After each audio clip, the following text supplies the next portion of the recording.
The alien fleet drifted in the cold expanse of deep space, battered from a fierce and unrelenting battle that had taken everything they had. Their once mighty ships, now barely functional, each one limping from the shockwaves of close combat and the precision strikes that had crippled their systems.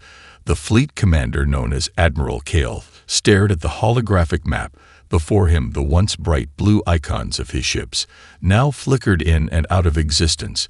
His vessels were falling apart, and repairs were far beyond their capabilities as the systems on each ship sputtered and died. The crew fought to keep them afloat. Across the vastness of space, the enemy fleet had disappeared into the shadows of unknown systems, leaving behind only the scars of their aggression. The battle had been brutal, a skirmish over valuable resources and control of a sector, but even the alien fleet's advanced technologies had proven insufficient against the vicious assault they had faced. And now, with the threat gone, there was only one question that remained: how to survive long enough to return to their homeworld. Admiral Kale clenched his fists as his mind raced with calculations, and the weight of responsibility bore down on him like the gravity of a collapsing star.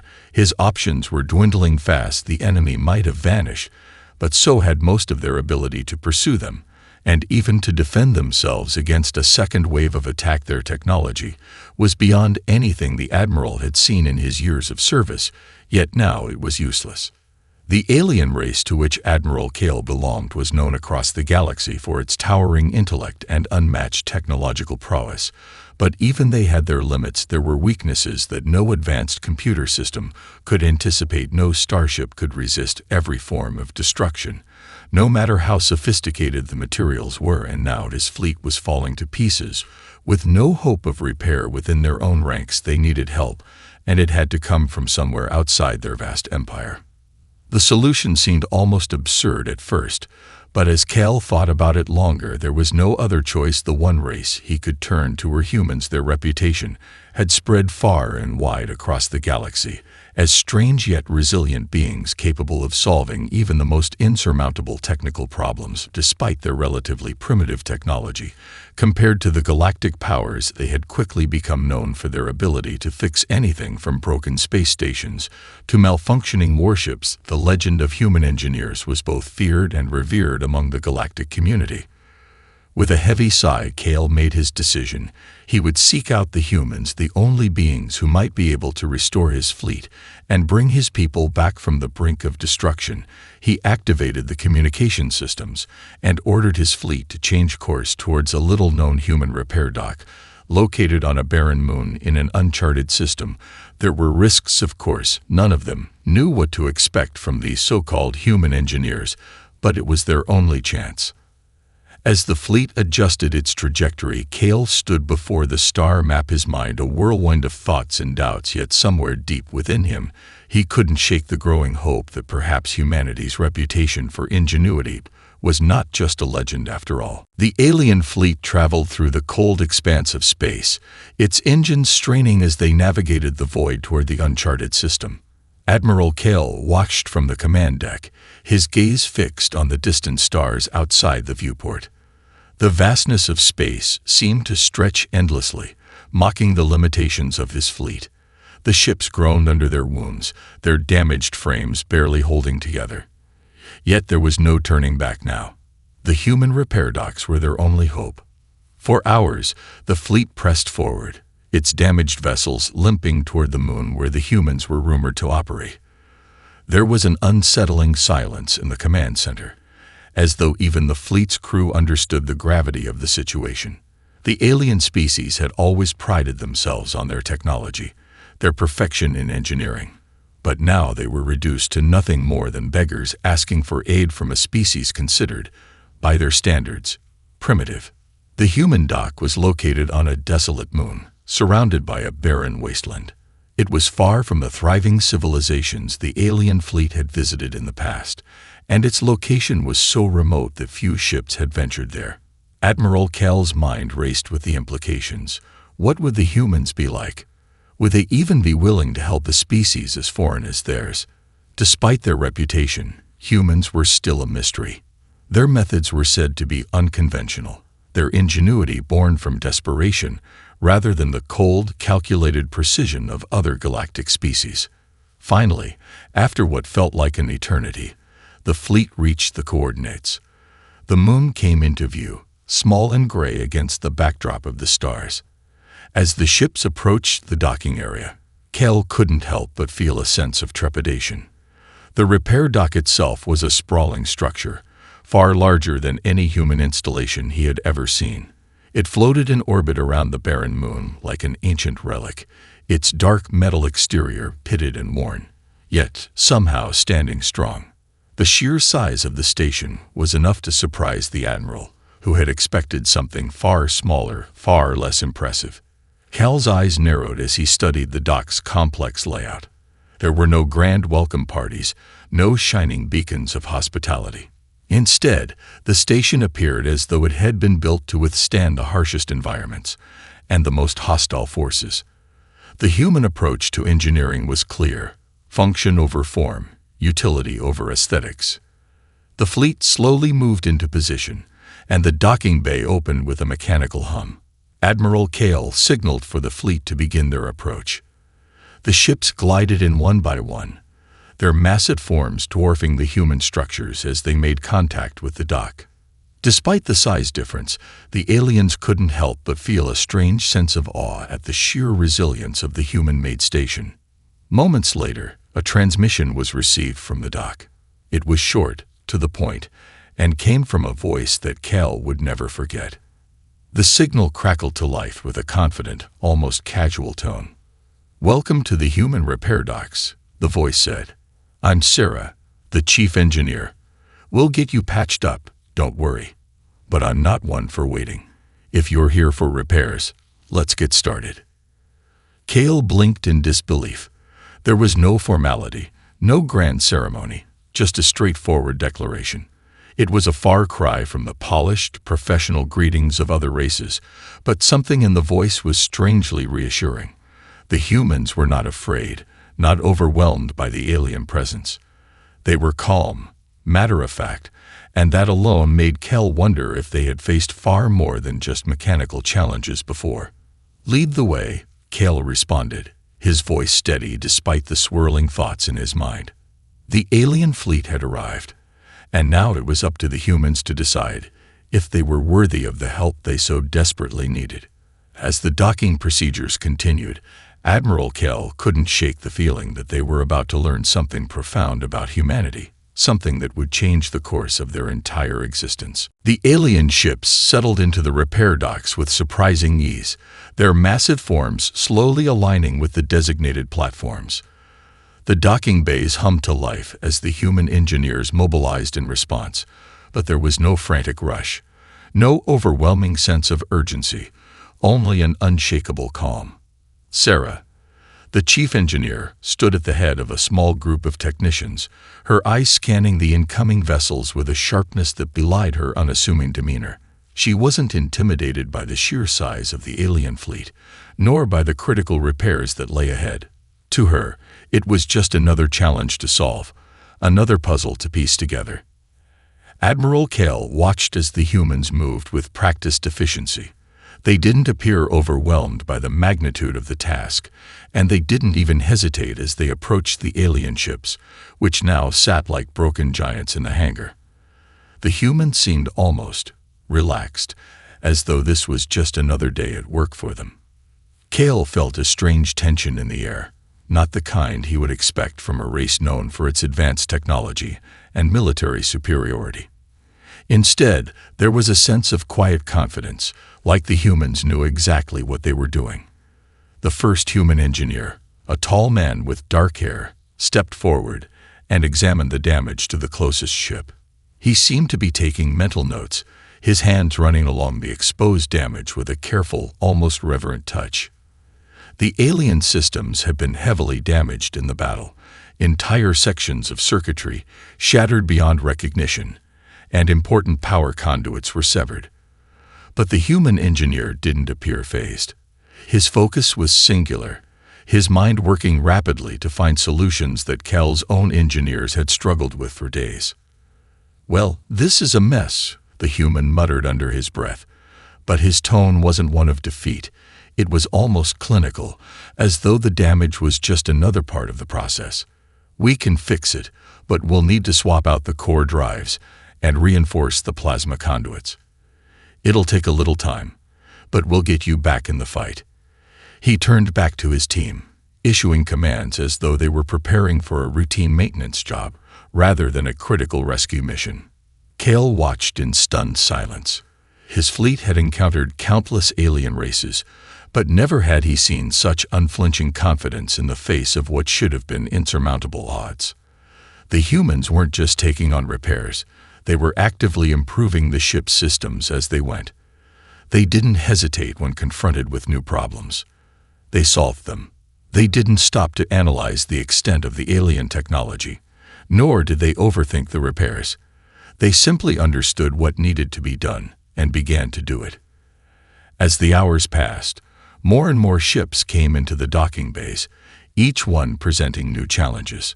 Yet the humans worked in perfect synchronization, their hands and tools moving quickly across the ships, repairing and improving as they went.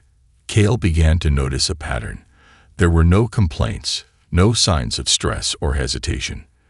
The human engineers worked together, as though they had been doing this for centuries, each one complementing the other's skills, each one solving the problems that had stumped the alien crew. Sarah, the chief engineer, was the quiet center of this storm. She moved between the ships with a sense of purpose, her eyes scanning every component with surgical precision.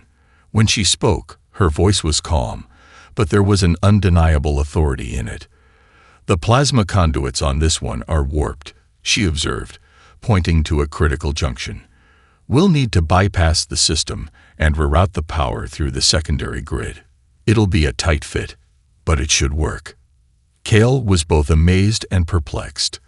How could such a small, seemingly simple species possess such an understanding of technology? The more he watched, the more he realized that this wasn't just about fixing broken ships. It was about humans seeing solutions where others saw only failure.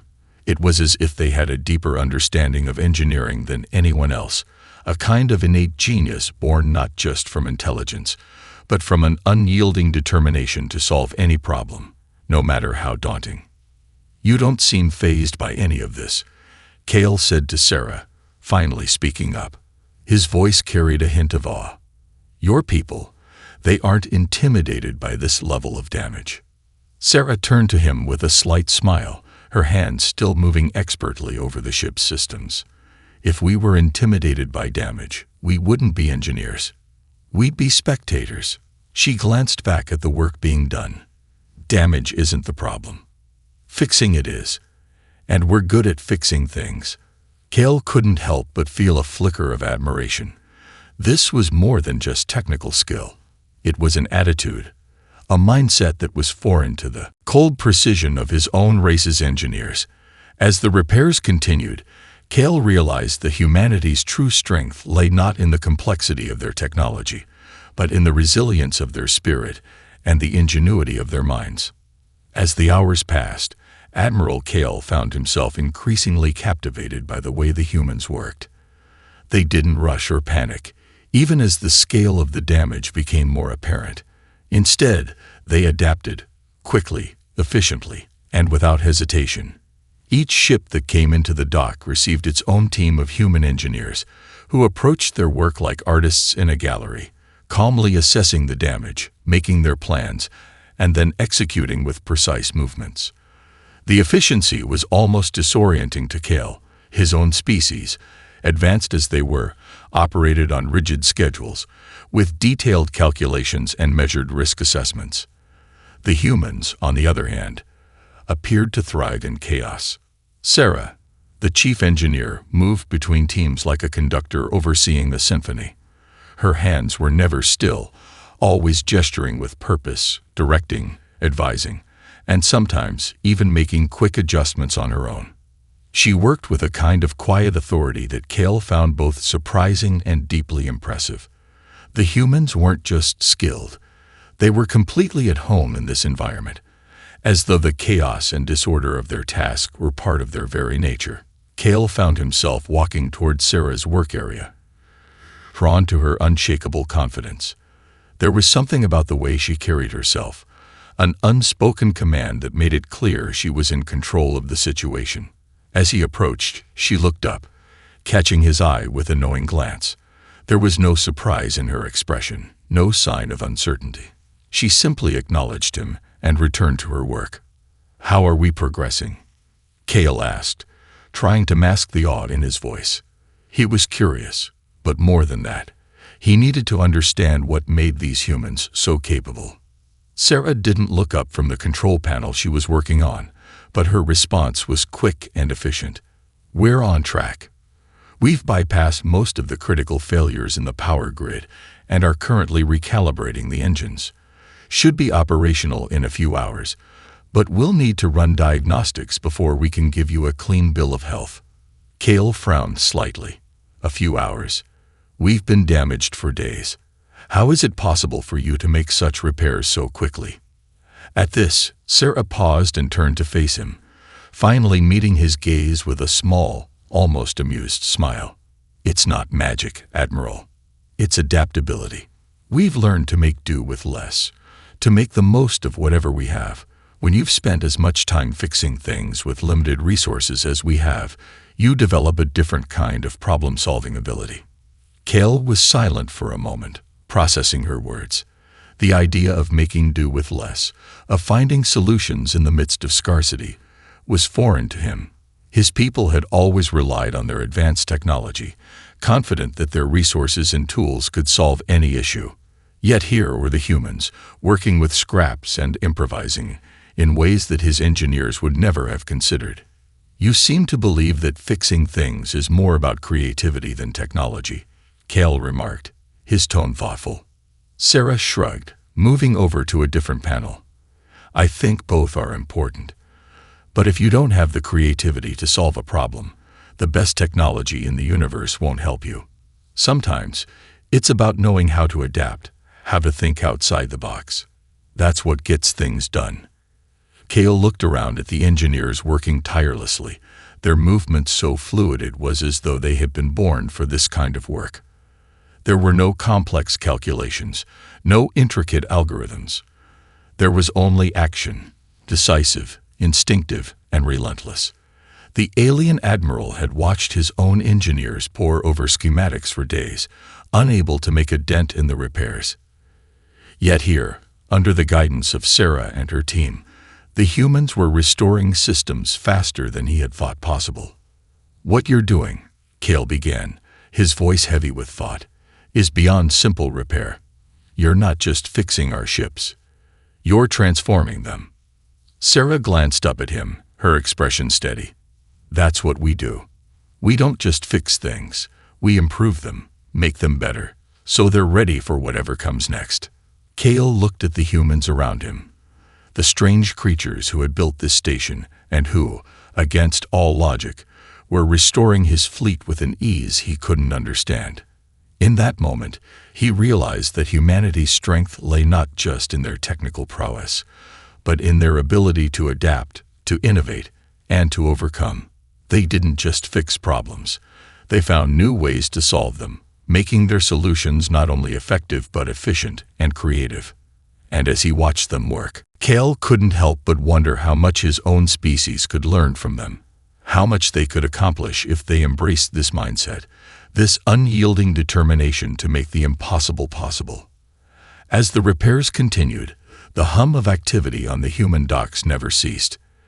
Admiral Cale stood at the observation platform, watching his fleet's ships slowly transform from battered hulks into something approaching their former glory. Yet something nagged at him, a sense that he was missing something crucial. It wasn't just the repairs that were so extraordinary.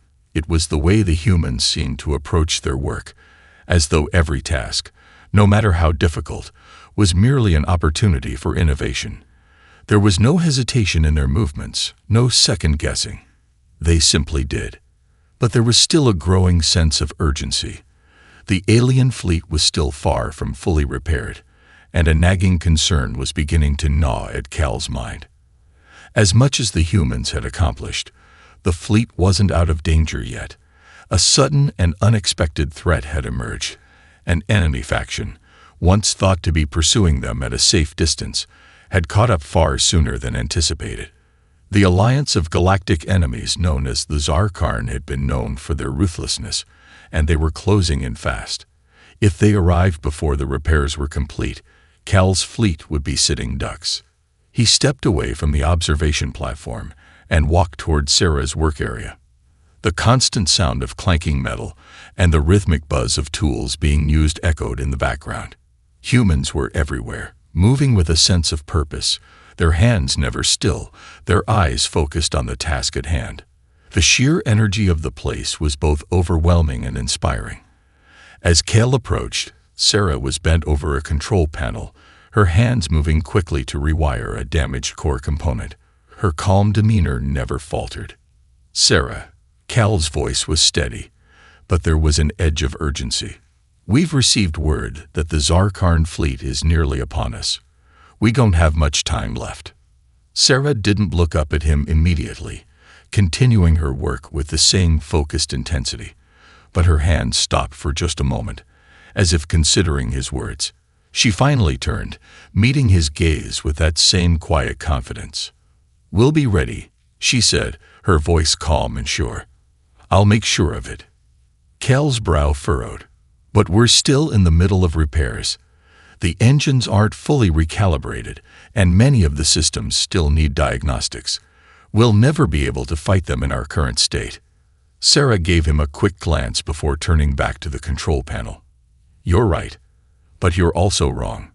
She paused, then added, "The ship's systems are adaptable. We've got the technology to make this work. It's not about perfection. It's about getting you operational now." Cal was momentarily confused. "What do you mean?" She finally stood up and gestured toward a nearby engineer, who was hard at work on the ship's navigation controls. "We've been improving the systems, not just repairing them. We've been making them more efficient, more responsive, and most importantly, faster. We can't wait for everything to be perfect. We'll make do with what we have, and we'll make it work." She looked Cal dead in the eye. "Humans are survivors. We don't wait for the perfect moment. We make it the moment we need." The Admiral stood there for a moment, digesting her words. There was a quiet wisdom in her approach, an underlying truth that Cal couldn't ignore. Humanity's strength wasn't just in their ability to fix things. It was in their ability to move quickly, to adapt, and to thrive even when faced with the most difficult odds. Sarah's words rang in his mind as he glanced around at the workers, humans who were relentless in their pursuit of a solution, never stopping, never slowing down. Cal turned and addressed his crew, rallying them together with newfound determination.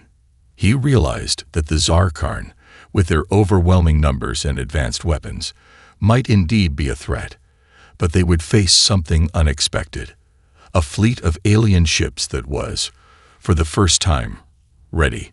Not perfectly ready, not fully repaired, but ready enough to fight, ready enough to survive. As Cal returned to the command center, Sarah's words echoed in his thoughts. There was no such thing as perfect in war, only the will to act, to push forward, to make the impossible possible. And if there was one thing the humans had taught him, it was that sometimes, even in the face of overwhelming adversity, the best thing to do was to move. Moments later, the fleet's engines roared back to life with a new surge of power. The ships weren't fully restored, but they were more than capable of defending themselves now. The crew prepared for battle, their spirits lifted by the unshakable belief that no matter what the Zarkarn threw at them, they had something their enemies lacked, the ingenuity to survive and the tenacity to never give up. As Cal's fleet moved into formation, ready to face the approaching threat, he realized that this alliance with humanity wasn't just about technology or repairs. It was about something far deeper, a shared spirit of survival. And in that moment, Cal understood something profound. The humans weren't just fixing his fleet, they were helping him find a way to fight again. As the alien fleet moved into formation, Cal stood at the center of the command deck, his mind racing. The Zarkarn were closing in fast, but for the first time in days, He felt something he hadn't expected: hope. The ships under his command weren't fully repaired, but they were operational, and the human engineers had infused them with something far more critical than just restored systems. They had given them the ability to survive, to adapt, and most importantly, to fight. It was then that Cale realized that the repair dock, the humans, and their ingenuity were not just solving a mechanical problem. They were offering something much deeper, a new perspective on how to handle adversity. He couldn't ignore the stark contrast between the way his fleet had operated before and how it was now. His people, brilliant as they were, had relied on their rigid systems, their inflexible precision, and their calculated approach to challenges. But the humans, they operated on a different level. There was no hesitation in their work, no overthinking, no waiting for the perfect solution. It was as if they were born to solve problems in motion, adjusting and adapting as they went. The ships under his command, while still damaged, had been re-engineered. Key systems had been modified, secondary conduits repurposed for backup power, and weapons reconfigured for maximum efficiency. The human engineers had woven a kind of energy into the very fabric of their machines, and it was this energy that made Cale believe they had something his fleet desperately needed: not just technological superiority, but resilience. Cale turned to Sarah, who was overseeing the final stages of a particularly difficult repair on one of the ships. She hadn't paused once, her hands moving from one console to another as she directed her team. "Sarah," he said, his voice full of gratitude and wonder, "you've not only fixed our ships, you've given us something we lost in the battle: the will to continue." She looked up from her work, her expression focused but still carrying that same quiet confidence. "We're not done yet, Admiral. You've got a battle to win." Cale nodded, taking a deep breath. The Zarkarn were relentless, their ships large and heavily armed, known for their brutal tactics. But Cale's fleet, though not at full strength, had something the Zarkarn couldn't predict: unpredictability. The repairs had made their ships unpredictable in their own right. Speed and adaptability had been enhanced, weaponry optimized in unconventional ways. They could maneuver, evade, and strike in ways the Zarkarn hadn't anticipated. As the enemy fleet came into view, Cale felt a surge of energy flood through him. The Zarkarn were larger, more imposing, but they lacked the creativity that humanity had gifted his fleet. They were methodical, calculating, but the humans had shown Cale that sometimes it wasn't about brute force. It was about improvisation, seizing every advantage, and using the environment to one's favor. "Prepare for battle," Cale ordered. The crew around him moved swiftly, taking their positions, following the meticulous plans that had been made. But now, under the influence of humanity's teachings, Cale realized that no plan could predict everything. They had to be ready to adapt in the moment, to embrace the chaos of combat and use it as an advantage. Sarah, standing at the edge of the command deck, gave Cale a subtle nod. She didn't need to say anything more. The work was done. Her engineers had equipped the fleet with what they needed to survive. The rest was up to the crew. The enemy fleet closed in, massive ships bristling with weapons and energy shields.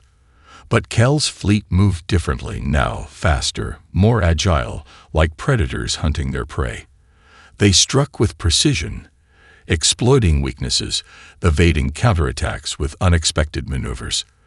The Zarkarn were caught off guard, unsure of how to respond to this alien unpredictability. The battle raged, but Cale could see the turning point. The humans had not only made his fleet operational, they had taught them a new way to fight. It wasn't just about overwhelming force, it was about fluidity, adaptability, and creativity. His fleet, once paralyzed by the extent of its damage, now flowed like a new entity, alive with possibility. As Cale watched the battle unfold, a deep understanding settled in his chest. The humans didn't just fix ships, they fixed the way his people thought. Their relentless drive to adapt, to innovate in the face of overwhelming odds, had sparked something in the fleet. His people had learned to adapt, to use their strengths in ways they hadn't before. The Zarkarn were no longer the overwhelming threat they had once seemed. The battle was shifting in Cal's favor, not because of superior firepower, but because his fleet had embraced the very thing that had once made humanity the underdog of the galaxy, their ability to survive against all odds. As the last of the Zarkarn ships fell from the sky, Cal stood tall, his gaze fixed on the horizon. He had faced the abyss and come out victorious, not through power alone, but through the spirit of resilience and creativity that the humans had instilled in his fleet. It was a lesson he would carry with him for the rest of his life. Humanity had taught him more than just engineering. They had taught him how to keep fighting, no matter what. As the final Zarkarn ship was blasted from the sky, a collective sigh of relief swept through the alien fleet. The battle had been brutal, but the tide had turned in their favor. Cal stood at the command center, his gaze fixed on the debris floating in space. Victory was theirs, but it felt strangely hollow. They had won, but it was the lessons learned from the humans that had truly changed everything. He glanced over at Sarah, who had been quietly observing the battle's progress from a nearby console. Despite the victory, there was no joy in her expression, only quiet satisfaction. The humans didn't celebrate victories in the way Cal's species did. There was no shouting, no applause. They simply moved on, ready for the next challenge. Cal approached her, his thoughts swirling. "We've won," he said, his voice quiet but filled with the weight of the moment. "But I feel as though we've only just begun to understand what we've gained from this." Sarah looked up at him, her eyes steady. "Victory is just the beginning, Admiral. You've got a fleet that's stronger now, not because of the technology alone, but because of how you think. The real challenge comes after the battle. What will you do with what you've learned?" Cal was silent for a long moment, taking in her words. He had always believed that victory was the endgame, the final goal. But now he realized that winning the battle was just the start of something far more significant. His fleet had come to rely on rigid systems, on formulas that never took into account the unpredictable nature of the universe. But now, after working alongside the humans, they had learned something fundamental: adaptability, resilience, and the importance of creative thinking in the face of uncertainty. "We've been so focused on perfection," Cal mused, looking out at the stars, "on control, on making everything fit into our established systems, but we've overlooked the most crucial element of survival, the ability to adapt, to make quick decisions, to thrive in chaos.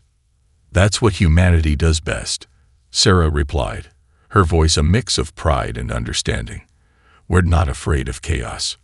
We've had to live in it. And that's how we've learned to solve problems, not just with what we have, but with what we can imagine." Cal nodded, the realization settling deeper into his bones. The humans didn't have the most advanced technology, the most powerful fleets, or the largest resources. But what they had was something far more dangerous to their enemies: the ability to think on their feet, to improvise and innovate in ways that others could never predict. This was what had turned the tide in the battle with the Zarkarn. It wasn't just the repairs or the technology.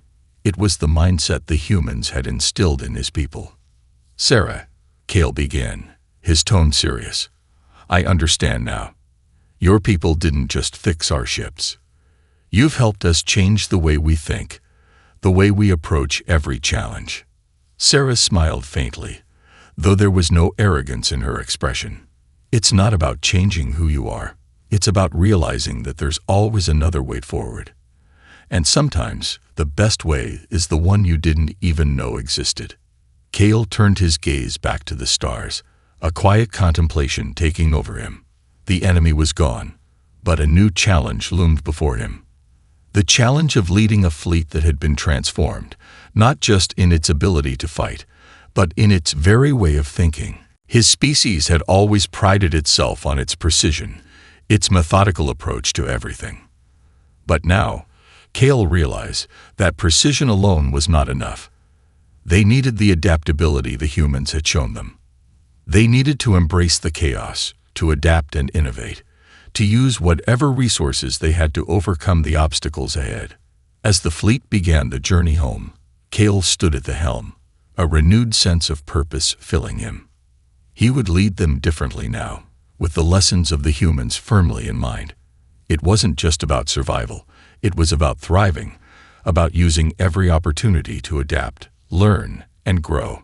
The galaxy was vast, filled with unknowns and challenges that no one could predict.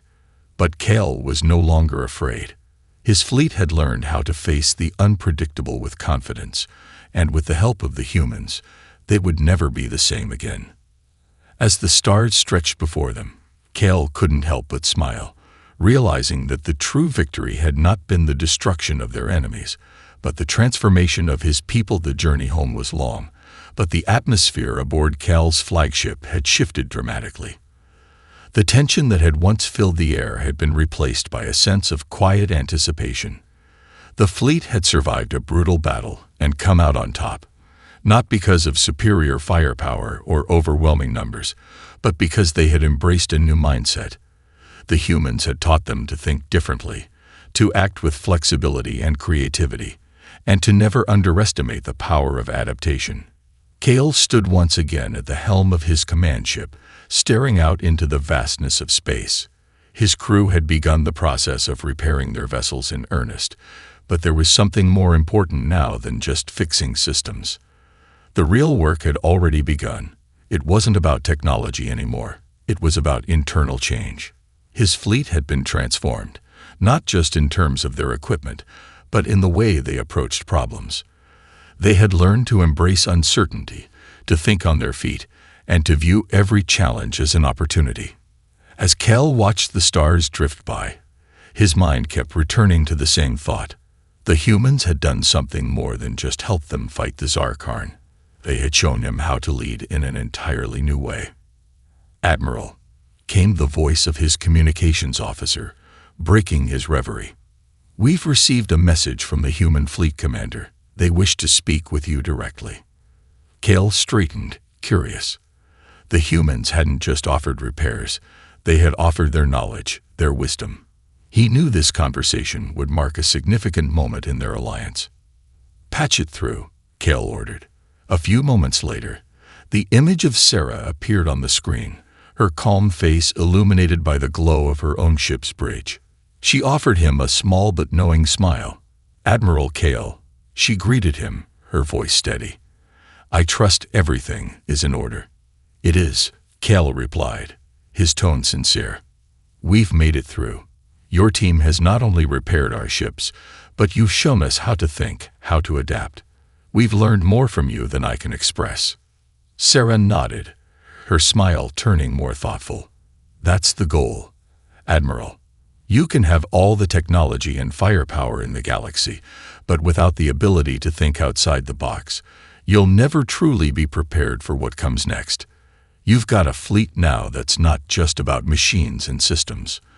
It's about people, about minds that are constantly evolving and adapting." Cale considered her words, a sense of deep respect growing within him. "I understand. Your people, you've taught us to survive by embracing what makes us human. The ability to overcome, to innovate, to always find a way forward.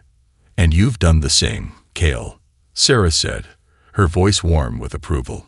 "You didn't just let your fleet fall into despair after the battle. You embraced the change. You've shown your people how to think differently, how to be more than just a force of destruction. And that's what makes the difference." Cale felt a surge of gratitude.